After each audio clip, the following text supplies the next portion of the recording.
that we cherish is gone.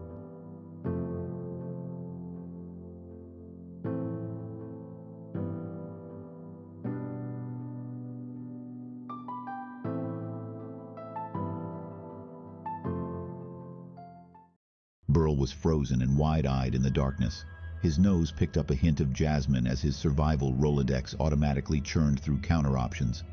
Burl's face started to bead with sweat as the voice softly spoke once more. I am the stranger you are hunting. Meet me in the chapel black when the shadow of the library spire's tip touches the forehead of the kneeling priest, constructed from stained glass. Burl felt the pressure from the blade dissipate and a light air move across his cheek.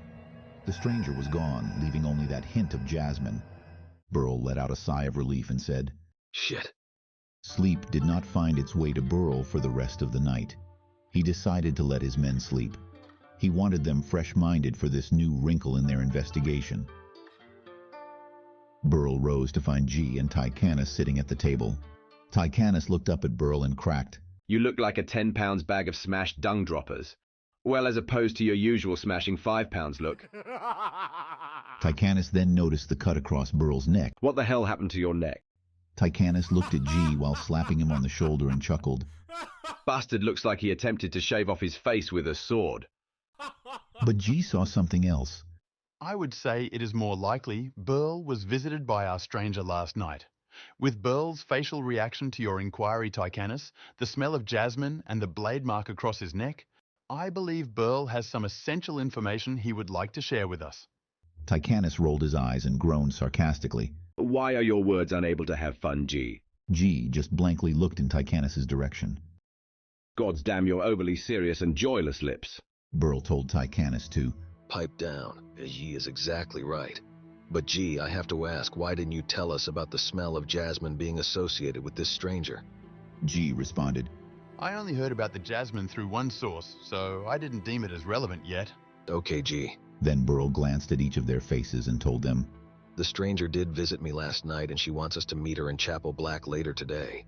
"You want us to go to that creepy old abandoned church that is said to be cursed, where everyone died inside at the same time from some unknown cause? Damn it, Burl, you know I don't like curses, cursed things, or places. Hey, Tychanis, let's just walk right into a cursed death trap to meet a vampire on their terms. It will be all right." "What the fuck, mate?" Burl told Tychanis while biting back full laughter. Now that we know you only need a diaper change, Daddy will clean you up so you feel fresh and ready for the work ahead. You don't see me laughing, 'cause none of this shit is funny. Burl gave instructions to G to Scout Chapel Black and get a read on our vulnerabilities. Then put together a plan on how to mitigate the potential risks. We have about 6 hours till we need to meet with her. Burl told Tychanis. When you are done being a man, baby, go finish setting up our base of operations. Yeah, asshole. Burl headed to the witch Cassidra's shop to speak with her about the purple light as she wasn't available upon his first visit. Cassidra and Burl have a history that tracks backward to the end of the last great war called the Cinder War. They fought side by side, defeating the last significant threat to the Seraphic Kingdom in the Six Lands. It was a marauding nightmare that came from the nomadic hills to the east, where the 12 warlord tribes became united under Maitok the Cinder. Maitok was aptly given this name as he burned every warrior he found alive and enslaved everyone that was left. Cassidra is the one who finished off Maitok with a fiery inferno right here in Bolaria. As the air carried news of his death back through his army, they receded into the nomadic hills not to be heard from again.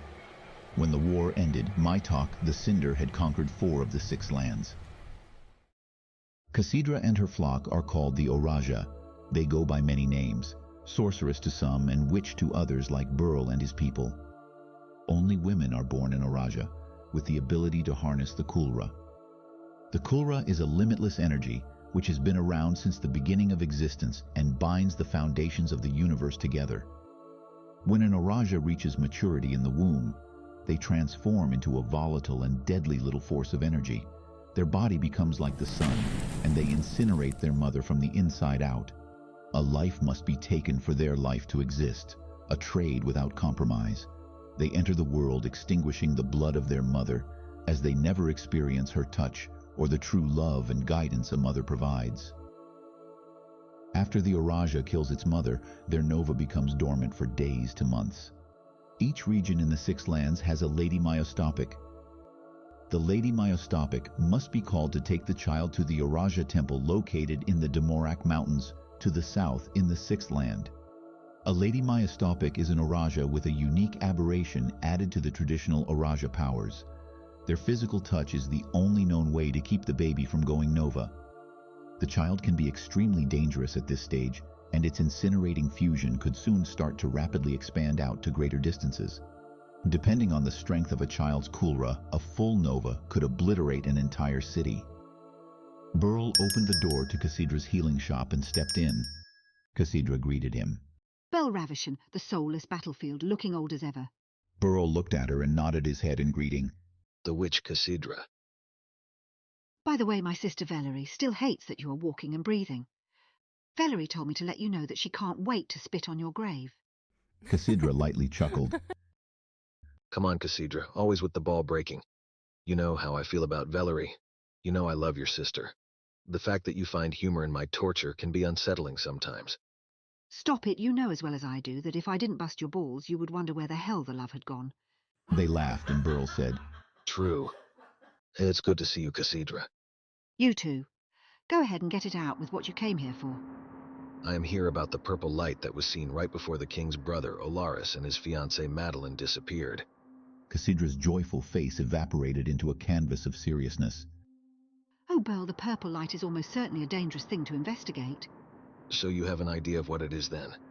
Still only rumours about monstrous myths written in ancient texts, but there are just too many whispers between travellers stacking enough words to build a staircase to the heavens to simply disregard all the stories.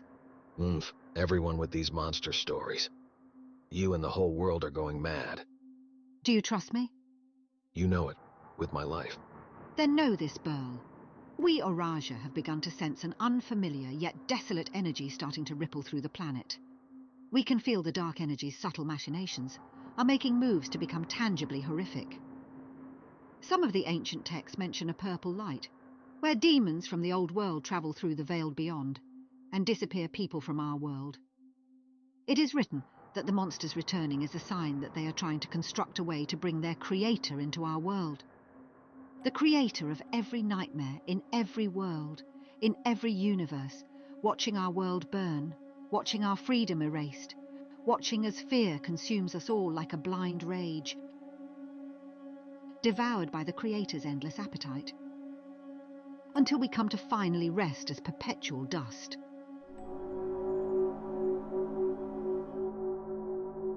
Burl left Cassidra and headed to Chapel Black. Thank you for watching. Please like and subscribe as this really helps our channel.